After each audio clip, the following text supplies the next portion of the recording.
Thank you for selecting a new Dundas Jafine exhaust hood. The expected installation time should be approximately 20 minutes, and the tools required are a screwdriver, 4 screws. We suggest using the right type of screw and length for the wall you're fastening the cap to, exterior silicone or latex caulking, and a caulking gun. Roll the aluminum tailpiece, forming a pipe. Snap the male-female seams together along the length of the pipe. Next, attach the vent cap to the pipe. Ensure the pipe fits snug inside the collar. Align clips on the collar so they snap into the pre-punched slots. If required, cut a hole in the wall or use the existing hole that is present. Ensure the hole is a 1/4 inch larger than the diameter of the pipe.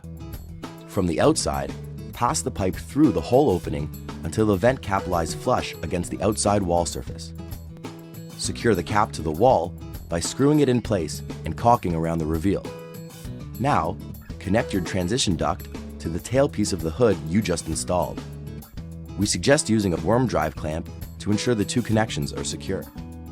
For more information about this product or other Dundas Jafine products, please visit our website at dundasjafine.com.